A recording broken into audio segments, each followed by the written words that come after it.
Welcome back to my YouTube channel Rohit live studio में आपका स्वागत है। आज की स्टोरी प्यार की स्टोरी है। प्यार कभी राशन की दुकान पर नहीं बिकता।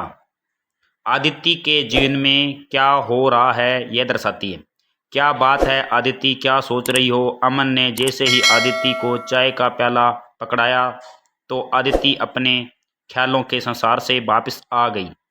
अमन, एक बात बताओ कि जिस तरह माँ बाप को बेटों से प्यार होता है उस तरह बेटियों से क्यों नहीं होता? अगर होता भी है तो उसे जताया क्यों नहीं जाता?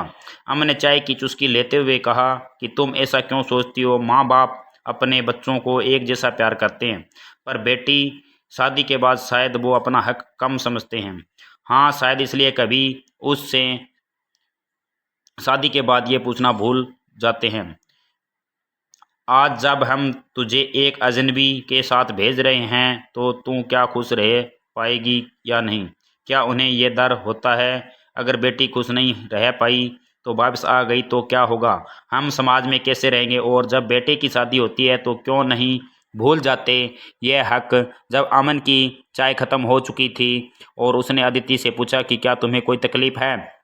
तुम्हें जो कुछ भी कहना है तुम मुझसे कहो, मैं तुम्हारे साथ हूँ। पर क्यों अमन? क्या उसका काम एक जिम्मेदारी निभाने का था जो उन्होंने निभा दी और बस हो गया? अमन समझ नहीं पा रहा था कि आदित्य इतनी कड़वी बातें क्यों कर रही है, पर वो जानता था कि शायद ये वो सब घाव है जिनसे आदित्य आज बहुत मजबूत बनी है, जो शायद उसे उसके सपनों ने ज़्यादा दिए हैं। आज आदित्य अकेले रहना सीख गई थी तो ठीक और कोई नहीं है, तो ठीक और कोई नहीं है। इस सब में अमन ने उसकी एक दोस्त की तरह मदद की थी। अमन को सही गलत में फ़र्क समझने में बहुत देर लगी।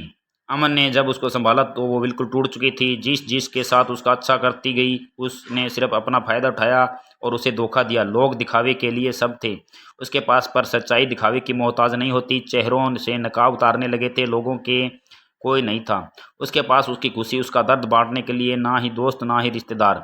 अमन और आदित्य कब पति पत्नी से अच्छे दोस्त बन चुके थे पता ही नहीं चला, और अमन खुश था कि आदित्य सब कुछ भुलाकर खुद को आगे बढ़ाने की कोशिश कर रही है। लेकिन आज फिर आदित्य कमज़ोर पड़ रही थी।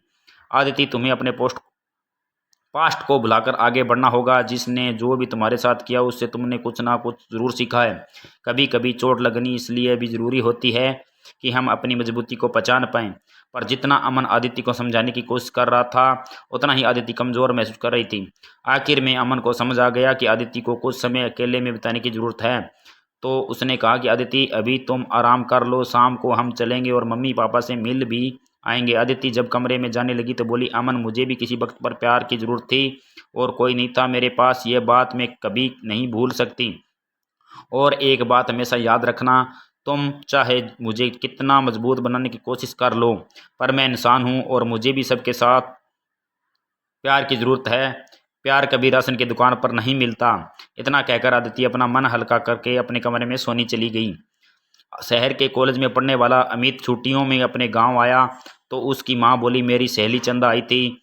वह और उसकी बेटी रंबा मुझे बहुत याद कर रही थी। वह कह गई कि तू जब गांव आए तो उनसे मिलने उनके गांव आ जाए, क्योंकि रंबा अब तेरे साथ रहकर अपनी पढ़ाई करेगी। यह सुनकर दूसरे दिन ही अमित अपनी मां की सहेली चंदा से मिलने उनके गांव चला गया था। जब अमित वहां पहुंचा तो चंदा और उनके घर के सभी लोग खेतों पर गए हुए थे। घर पर रंबा अकेली थी। अमित को देखकर वह बहुत खुश हुई थी। रंबा बेहद खूबसूरत थी। उसने जब शहर में रहकर अपनी पढ़ाई करने की बात कही तो अमित उससे बोला, तुम मेरे साथ रहकर शहर में पढ़ाई करोगी तो वहां पर तुम्हें शहरी लड़कियों जैसे कपड़े पहनने होंगे। वहां पर यह चुन्नी बुनी का फैशन नहीं है। कहकर अमित ने उसकी चुन्नी हटाई तो उसके हाथ रंबा के सुडौल उपहारों से टकरा गए। उसकी छुअन से अमित के बदन में बिजली के करंट जैसा झटका लगा था। ऐसा ही झटका रंबा ने भी महसूस किया था। वह हैरान होकर उसकी ओर देखने लगी तो अमित उससे बोला, यह लंबी चौड़ी सलवार भी नहीं चलेगी। वहां पर तुम्हें शहर की लड़की की तरह रहना होगा। उनकी तरह लड़कों से दोस्ती करनी होगी। उनके साथ वह सब कुछ करना होगा जो तुम गांव की लड़कियां शादी के बाद अपने पतियों के साथ करती हो। कहकर वह उसकी ओर देखने लगा तो वह शर्माते हुए बोली, यह सब पाप होता है। अगर तुम इस पुणे के चक्कर में फंस कर यह सब नहीं कर सकोगी तो अपने इस गांव में ही चुका चूल्हे के कामों को करती रहो, अपनी जिंदगी बिता दोगी। कहकर वह उसकी ओर देखते हुए बोला, तुम बहुत खुश हो तो शहर में पढ़ाई की जिंदगी के मजे लेना। इसके बाद अमित उसके नाजुक अंगों को बार बार छूने लगा। उसके हाथों की छुअन से रंभा के तन बदन में बिजली का करंट सा लग रहा था। वह जोश में आने लगी। रंभा के माँ बाप खेतों से शाम को ही घर आते थे, इसलिए उन्हें किसी के आने का डर भी नहीं था। यह सोचकर रंभा धीरे से उससे बोली, चलो अंदर पिछले वाले कमरे में चलते हैं। यह सुनकर अमित उसे अपनी बाहों में उठाकर पीछे वाले कमरे में ले गया। कुछ ही देर में उन दोनों ने सब कुछ कर लिया जो नहीं करना चाहिए था। जब उन दोनों का मन भर गया तो रंभा ने उसे देसी घी का गर्मा गर्म हलवा बनाकर खिलाया। हलवा खाने के बाद अमित आराम करने के लिए सोने लगा। उसे सोते हुए देखकर फिर रंभा का दिल उसके साथ सोने के लिए मचल उठा। वह उसके ऊपर लेटकर उससे चूमने लगी तो वह उससे बोला, तुम्हारा दिल दोबारा मचल उठा है, तुमने मुझे प्यार का चस्का जो लगा दिया है। रंभा ने अमित के कपड़ों को उतारते हुए कहा। इस बार वे कुछ ही देर में प्यार का खेल खेलकर पास तो हो चुके थे, क्योंकि कई बार के प्यार से वे दोनों इतना थक चुके थे कि उन्हें गहरी नींद आने लगी थी। शाम को जब रंभा के माँ बाप अपने खेतों से घर लौटे तो अमित को देखकर खुश हुए। रंभा भी उसकी तारीफ करते नहीं थक रही थी। वह अपने माँ बाप से बोली, अब मैं अमित के साथ रहकर ही शहर में अपनी पढ़ाई पूरी करूंगी। यह सुनकर उसके पिताजी बोले, तुम कल ही इसके साथ शहर चली जाओ, वहाँ पर खूब दिल लगाकर पढ़ाई करो।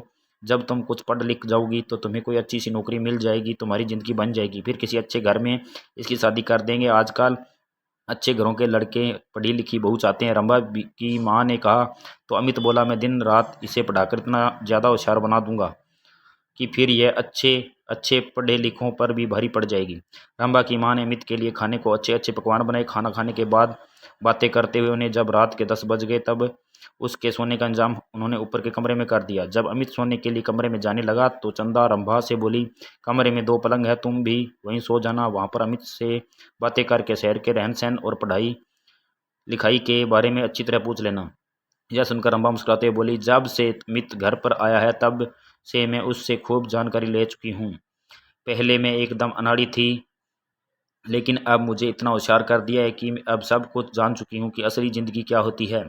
यह सुनकर चंदा खुशी से मुस्कुरा उठी। वे दोनों ऊपर वाले कमरे में सोने चले गए थे। कमरे में जाते ही वे दोनों एक दूसरे पर टूट पड़े। शहर में आकर अमित ने रंभा के लिए नए नए फैशन के कपड़े खरीदे, जिन्हें पहनकर वह एकदम फिल्म हीरोइन जैसी फैशनेबल हो गई थी। अमित ने एक कॉलेज में उसका एडमिशन भी करा दिया था। जब उनके कॉलेज खुले तो अमित ने अपने कई अमीर दोस्तों से उसकी दोस्ती करा दी थी, तो रंभा ने भी अपनी कई सहेलियों से अमित की दोस्ती करा दी थी। गांव की सीधी सादी रंभा शहर की ज़िंदगी में ऐसी रम गई थी कि दिन में अपनी पढ़ाई और रात में अमित और उसके दोस्तों के साथ खूब मौज मस्ती करती थी। जब रंभा शहर से दूसरी लड़कियों की तरह बन संवर कर अपने गांव जाती तब सभी लोग उसे देखकर हैरान रह जाते। माँ बाप ने उसकी तरह